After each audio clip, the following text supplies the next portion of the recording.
കാത്തിരിപ്പിന് അവസാനമായി. ലോക്സഭാ തെരഞ്ഞെടുപ്പിലെ ജനവിധി എക്സിറ്റ് പോളിനെയും ഞെട്ടിച്ചുകളഞ്ഞു.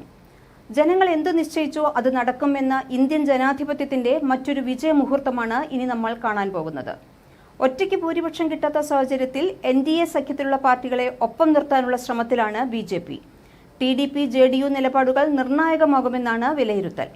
വോട്ടെണ്ണൽ തുടങ്ങി 7 മണിക്കൂർ പിന്നിടുമ്പോൾ ലീഡുകൾ കാണിക്കുന്നത് മോദിയുടെ ഭാരതീയ ജനതാ പാർട്ടി 236 മണ്ഡലങ്ങളിൽ മുന്നിട്ടു നിൽക്കുന്നു എന്നതാണ്.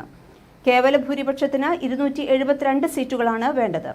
2019-ൽ 303 സീറ്റുകളാണ് BJP നേടിയത്. BJP വിജയിച്ച 2 മണ്ഡലങ്ങൾ ഉൾപ്പെടെ ആദ്യകാല കണക്കനുസരിച്ച് 287 മണ്ഡലങ്ങളിൽ ലീഡ് ചെയ്യുന്ന ദേശീയ ജനാധിപത്യ സഖ്യത്തിന്റെ ഭാഗമാണ് മോദിയുടെ പാർട്ടി.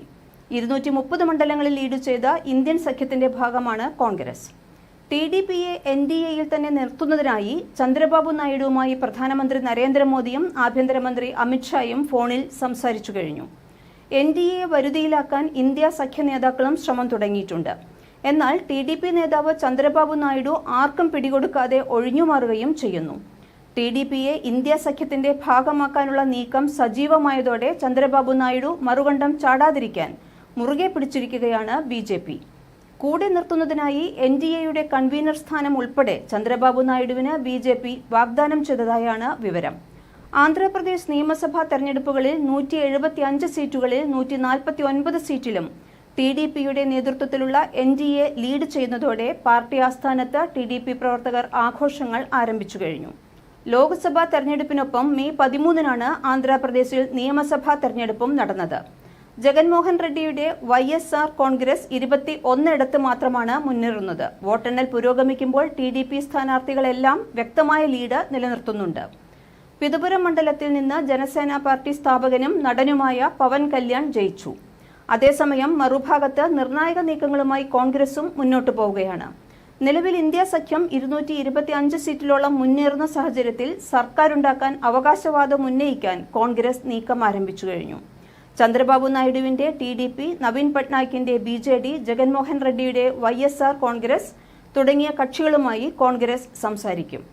നിതീഷ് കുമാറിന്റെ JDUവിനെയും ഇന്ത്യ മുന്നണിയിലേക്ക് അടുപ്പിക്കാൻ കോൺഗ്രസ് നീക്കം തുടങ്ങിയിട്ടുണ്ട്. 225 സീറ്റുകളിലാണ് ഇന്ത്യ മുന്നണി മുന്നിട്ടു നിൽക്കുന്നത്. 297 മണ്ഡലങ്ങളിൽ NDA മുന്നിട്ടു നിൽക്കുന്നു. കോൺഗ്രസിന് നിലവിൽ 97 സീറ്റുകളിലാണ് ലീഡുള്ളത്. അഖിലേഷ് യാദവിന്റെ സമാജ്വാദി പാർട്ടിയാണ് ഇന്ത്യ മുന്നണിയിൽ കൂടുതൽ സീറ്റുകളിൽ മുന്നേറ്റം നടത്തുന്ന രണ്ടാമത്തെ പാർട്ടി. സുപ്രധാന നിമിഷങ്ങളിൽ പക്ഷം മാറിയ ചരിത്രമുള്ള നേതാവാണ് നിതീഷ് കുമാർ. ഇന്ത്യ സഖ്യം വലിയ ശക്തിയാകുമ്പോൾ അദ്ദേഹത്തിന്റെ നിലപാടുകൾ നിർണായകമാകും.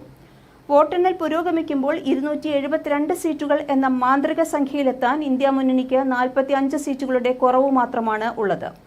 BJP കേവല ഭൂരിപക്ഷത്തിലെത്താൻ സാധ്യതയില്ലാത്തതിനാൽ നിതീഷ് കുമാർ വീണ്ടും ഇന്ത്യ മുന്നണിയിലേക്ക് ചാടാനുള്ള സാധ്യത തള്ളിക്കളയാനാവില്ല.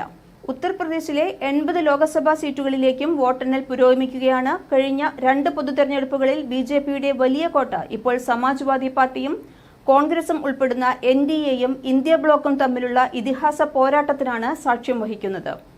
NDA 37 സീറ്റുകളിൽ മുന്നിട്ട് നിൽക്കുമ്പോൾ BJP 34, RLD 2 Apna Dal S 1. India block 42 സീറ്റുകളിൽ മുന്നിലാണ്. SP 35-ലും കോൺഗ്രസ് 7-ലും ലീഡ് ചെയ്യുന്നു. ഉത്തർപ്രദേശിലെ പ്രധാന ലോക്സഭാ സീറ്റുകളിൽ പ്രധാനമന്ത്രി നരേന്ദ്രമോദി, പ്രതിരോധ മന്ത്രി രാജ്നാഥ് സിംഗ്, കോൺഗ്രസ് നേതാവ് രാഹുൽ ഗാന്ധി, സമാജ്വാദി പാർട്ടി നേതാവ് അഖിലേഷ് യാദവ് എന്നിവർ വാരണസി, ലക്നൌ, റായ്ബറേലി, കനൌജ് ലോക്സഭാ സീറ്റുകളിൽ ലീഡ് ചെയ്യുന്നുണ്ട്. പ്രധാനമന്ത്രി നരേന്ദ്രമോദി വാരണാസിയിൽ 1.49 ലക്ഷം വോട്ടുകൾക്കാണ് ലീഡ് ചെയ്യുന്നത്. കേന്ദ്രമന്ത്രിമാരായ സ്മൃതി ഇറാനി, അനുപ്രിയ പട്ടേൽ, അപ്നാദൾ S, മുതിർന്ന BJP നേതാവ് മനേക ഗാന്ധി എന്നിവർ അമേഠി, മിർസാപൂർ, സുൽത്താൻപൂർ ലോക്സഭാ സീറ്റുകളിൽ പിന്നിലാണ്. കോൺഗ്രസ് നേതാവ് രാഹുൽ ഗാന്ധി ഇപ്പോൾ റായ്ബറേലി ലോക്സഭാ മണ്ഡലത്തിൽ 3.85 ലക്ഷത്തിലധികം വോട്ടുകൾക്ക് ലീഡ് ചെയ്യുന്നുണ്ട്. 2019-ലെ ലോക്സഭാ തെരഞ്ഞെടുപ്പിൽ 80-ൽ 62 സീറ്റുകൾ NDA നേടിയപ്പോൾ അന്നത്തെ സഖ്യകക്ഷികളായ BSPയും സമാജ്വാദി പാർട്ടിയും 10ഉം 5ഉം സീറ്റുകളാണ് നേടിയിട്ടുള്ളത്. 400 സീറ്റ് എന്ന പ്രതീക്ഷയിലായിരുന്ന NDAയ്ക്ക് വലിയ തിരിച്ചടിയാണ് ഇത്തവണ ഉണ്ടായത്. കോൺഗ്രസിന്റെ വോട്ട് ഷെയർ കഴിഞ്ഞവട്ടം 19%. ഇത് ഇത്തവണ 24.84% മാറി. 5% വോട്ട് വിഹിതം കൂട്ടാൻ കോൺഗ്രസിന് സാധിച്ചു. എന്നാൽ അതേസമയം BJPക്ക് വോട്ട് ഷെയറിൽ വലിയ മാറ്റമൊന്നും ഉണ്ടായിട്ടില്ല.